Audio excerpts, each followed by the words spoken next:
नमस्कार, Sonali cooks and creates या चॅनलमध्ये आपलं स्वागत आहे.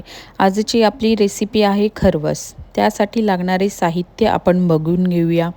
1 लिटर गाईचं चीक घेतलेलं आहे, अर्धा ग्लास गाईचं दूध, 2 स्पून जायफळ आणि वेलची पावडर, 300 ग्राम साखर. चला तर मग आता हे सर्व साहित्य आपण गाईच्या चिकामध्ये ॲड करूया. दूध आपण ॲड केलेलं आहे, साखर ॲड करूया. साखर ॲड करून झाल्यानंतर 2 स्पून आपण जायफळ आणि वेलची पूड एकत्र करत आहोत. आता हे मिश्रण आपण जोपर्यंत साखर मिसळत नाही किंवा विरघळत नाही तोपर्यंत हे मिश्रण ढवळून घेत राहावे. संपूर्ण साखर विरघळेपर्यंत हे मिश्रण ढवळून घ्यावे. मी नवीन रेसिपीज तुम्हाला दाखवण्याचा प्रयत्न करेन. प्लीज माझ्या चॅनलला लाईक, शेअर आणि सबस्क्राईब करा. बेल आयकनला क्लिक करायला विसरू नका. तुम्हाला जर कोणत्या रेसिपीज हव्या असतील तर कमेंट करून सांगा. मी नक्की त्या ट्राय करायचा प्रयत्न करेल.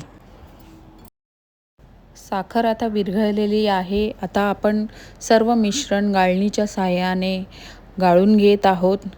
सर्वात इझी रेसिपी आहे. कोणतंही रॉकेट सायन्स लावायची गरज नाही आहे. सर्वात इझी रेसिपी आहे.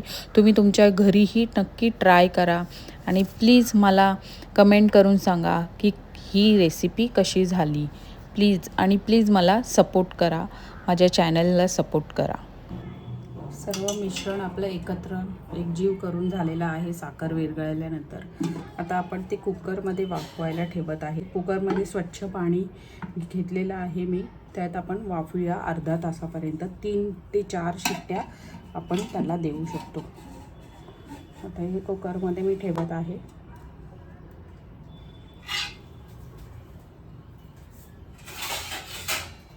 तीन ते 4 शिट्ट्या ह्याला देऊया. अर्धा तासानंतर आपण ओपन करून बघूया. तुम्हाला हवं असेल तर तुम्ही ह्याच्यामध्ये थोडंसं केशरही टाकू शकता. मी थोडं केशर टाकत आहे.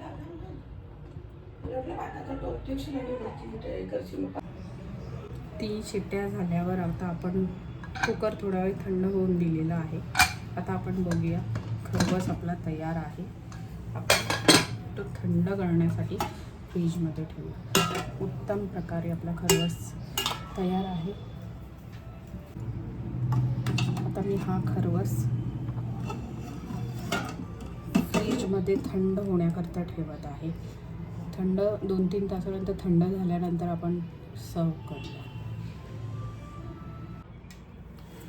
खरवस आता आपले तयार आहे. आपण थंड करण्यासाठी ठेवलेले आहे. तुम्ही बघू शकता किती छान प्रकारे हे सेट झालेलं आहे. आपण आता ते कटिंग करूया.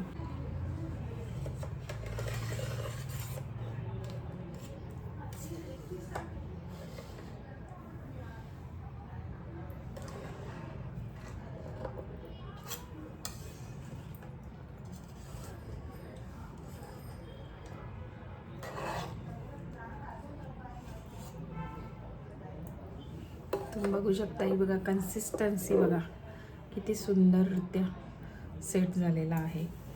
आपण आता ते गार्निश करूया. खरवस आपलं रेडी आहे. गार्निश करून तुम्ही बघू शकता. त्याचे स्लाइस पण किती छान प्रकारे कट झालेले आहेत. बरोबर. तुम्ही नक्की हे ट्राय करा आणि मला कमेंट करून सांगा तुम्हाला ही रेसिपी कशी आवडली. प्लीज